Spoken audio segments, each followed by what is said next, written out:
అందరికీ నమస్కారం. ఈరోజు మీ అందరికీ నేను వినిపించబోయే కథ కోడలు కుముదిని.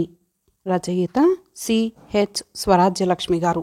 ఇక కథలోకి వెళితే, గర్రు గర్రుమని చప్పుడు చేస్తూ ఆటో రిక్షా ఉదయం 6 గంటలకు ముందే గుమ్మంలో ఆగింది.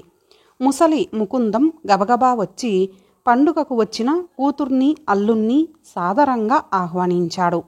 వర్ధనమ్మ వంటింట్లో కాఫీ డికాక్షన్ ఏమైనా ఫిల్టర్లో రాత్రి కోడలు వేసి ఉంచిందేమో అని ఆత్రంగా చూసింది. కానీ ఈ రోజుల్లో చాలామంది కోడళ్ళు తమకే కానీ అత్తమామలకు తత్సంబంధీకులకు భర్త డబ్బు ఖర్చయితే ఎంతో బాధపడిపోతూ ఉంటారు. మామగారు తన భర్త మాధవరావుతో కూతుర్ని అల్లుణ్ణి రమ్మని రాశానని చెప్పినప్పుడే కోడలు కుముదకు మహా ఒళ్ళు మండింది. తనని అడగకుండా అత్త మామ కొడుకుని మాత్రం అడిగి అల్లుణ్ణి కూతుర్ని ఆహ్వానిస్తారా అని మనసులోనే కుతకుతలాడిపోయింది. అందుకని రోజు రాత్రి ఫిల్టర్లో వేసే కాఫీ డికాక్షన్ వేయడం మానేసి గప్చుప్గా పడుకుంది. మాధవరావుతో మెల్లిగా, నాకు ఈ ఇంట్లో ఏమీ స్థానం లేదా? మీ అమ్మా నాన్నల ఏలుబడిలో నేను చెప్పు క్రిందే, నేను చచ్చినట్టు కాక బ్రతికినట్టు కాక ఇలా పడి ఉండాలా? పండుగకని వచ్చిన మీ చెల్లెలిని భర్తని భరించాలంటే ఎంత కష్టం! వారికి కాఫీలు పలహారాలు వంటలు పిండి వంటలు తలంటి స్నానాలు ఇవన్నీ నడపడం మాటలా? అసలే ఈ హైదరాబాదులో నీళ్ళకి ఎంత కటకట! నా వల్ల కాదు బాబు, నేనేం చెయ్యలేను. పోనీ చాకిరితో సరా వారికి కొత్త బట్టలు తతిమ అన్నీ మన్ననలు అయ్యేసరికి మనకు 2 నెలల వరకు ఒక సినిమాకు కూడా ఏమాత్రం వీలుండదు అంటూ మూతి 30 వంకర్లు తిప్పింది. ఇక మీదట ఎప్పుడు తనను అడగందే ఇలాంటి ఆహ్వానాలకి ఒప్పుకోవద్దని భర్తను గట్టిగా మందలించింది. మాధవరావు సమస్యలో పడ్డాడు. తన ఆర్థిక స్తోమత సర్వసామాన్యమైంది. భార్య కుముదిని గుండెంతా కోరికల పుట్ట. తన తల్లి తండ్రి తన కోసం ఎన్ని కష్టాలు పడి ఎలా చదివించింది తనకి బాగా తెలుసు. తన చెల్లెలి వివాహ బాధ్యత అంతా తండ్రే వహించాడు. తన తండ్రి ఒక కొడుకే చాలు అనుకున్నాడు.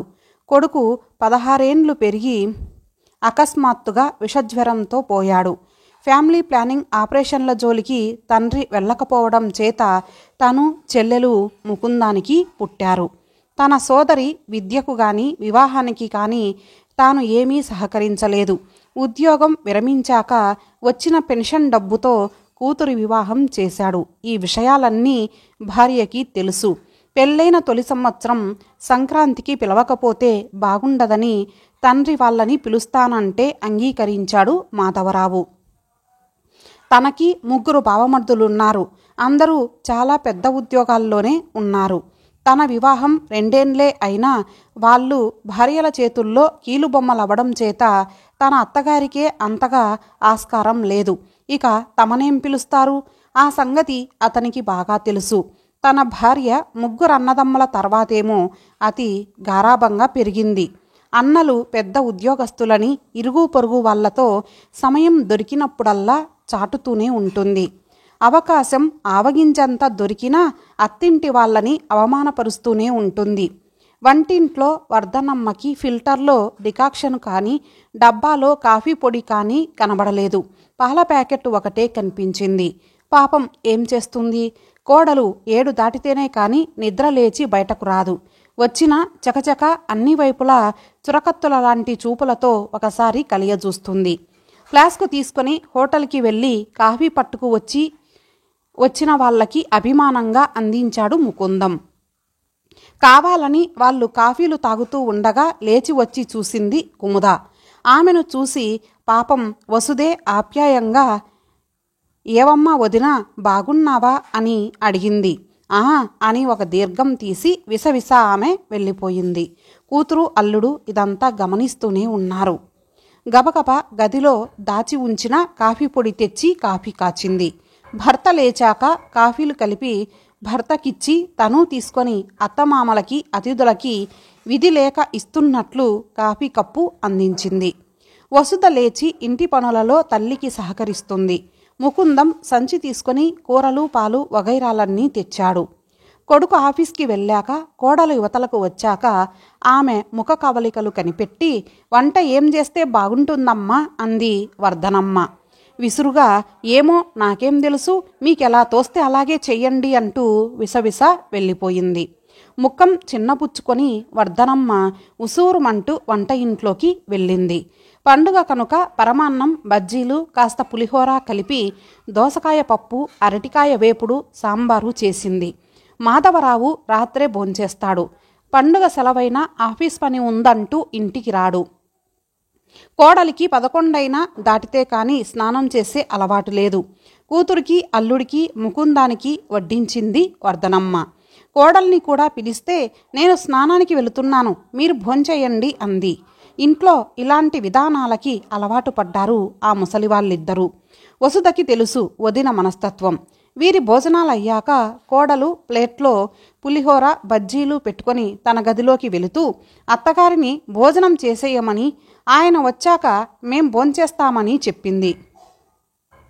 కూతురుతో మాట్లాడుతూ భోజనం ముగించింది వర్ధనమ్మ. మర్నాడు ఉదయానికి రిజర్వేషన్ ఇచ్చాడు అల్లుడు వాసుదేవరావు. మాధవరావు మధ్యాహ్నం 3 దాటాక భార్యామణిగారి మూడ్స్ ఎలా ఉంటాయోనని భయంగా ఇంట్లో అడుగుపెట్టి గదిలో కాంతామణిగారి దర్శనం చేసుకున్నాడు. ముఖం ముడుచుకొనే ఉంది. భోంచేశావా అన్నాడు. లేదు, మీరు నేను కలిసి చేద్దామని కూచున్నాను అంది. సంభాషణ పెంచడమెందుకని చకచక పైజామా షర్టు వేసుకుని తనకు భార్యకు కంచాలు మంచినీళ్లు సర్దాడు. వాళ్ళ మధ్యలోకి వెళ్లడం ఇష్టం లేక వసుధ, వర్ధనమ్మ ఊరుకున్నారు.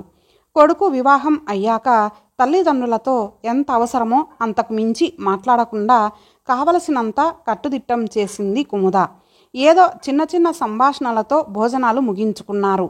మాట్లాడకపోతే బాగుండదని ముక్తసరిగా బావమర్దిని భోజనం చేశారా అని అడిగాడు. అతను ముభావంగానే చేశాం అని సమాధానమిచ్చాడు. వాసుదేవరావు పండుగ కదా అని మిఠాయిల ప్యాకెట్టు, యాపిల్ పండ్లు, ఒక బట్టల ప్యాకెట్టు తెచ్చి వసుధకందించాడు. మాధవరావు అతి కష్టం మీద ఆవిడ గారిని ఒప్పించి ఒక స్వీట్ల ప్యాకెట్టు మాత్రం తెచ్చాడు. వాసుదేవరావు వసుధ చేత బావమర్దికి, అతని భార్యకు, తనకు, అత్తమామలకు కొత్తగా బట్టలను, కుంకుమ పెట్టించి అందరికీ ఇప్పించాడు. సంతోషంగా కట్టుకోవలసిందని అందరినీ ఆదరంగా అభిమానంతో అర్థించాడు. వసుధ అందరూ కట్టుకునే వరకు వదలలేదు. కుముద, మాధవరావుల ముఖాలు సూర్యరశ్మి తాకిన కలువల్లా ముకలించుకున్నాయి. వాసుదేవరావు అందరితో ఆనందంగా మాట్లాడాడు. మాధవరావు తెచ్చిన మధుర పదార్థాలు అందరికీ నవ్వుతూ ఇచ్చాడు. మాధవరావు పడుకున్నాక అత్తమామలను తమతో రమ్మనమని చాలా బలవంతం చేసి ప్రయాణానికి ఒప్పించి వసుధ చేత వారివన్నీ ఆ రాత్రే సర్దించేశాడు. మరునాడు ఉదయం 8 గంటలకు ఆటోలు తెచ్చి మాధవరావు, కుముదలకు పండుగకు మీరు మా ఇంటికి తప్పక వస్తూ ఉండండి అని చెప్పి బండ్లెక్కారు. పాపం వర్ధనమ్మ కొడుకుని ఆప్యాయంగా చూసుకొని కోడలితో మీ క్షేమం అప్పుడప్పుడు కార్డు రాస్తూ ఉండమ్మా అంది. కోడలు కొరకొర చూసి ఉత్తరాలు రాసే అలవాటు నాకు లేదంటూ కటువుగా సమాధానమిచ్చి బిరబిరా లోపలికి వెళ్ళింది. మధ్యలో మాధవరావు నిలబడి ఆటోల వైపు అలా చూస్తూ ఉండిపోయాడు. ఇంతటితో ఈ కథ సమాప్తం. మరలా ఒక మంచి కథతో కలుద్దాం. అంతవరకు సెలవు. నమస్తే.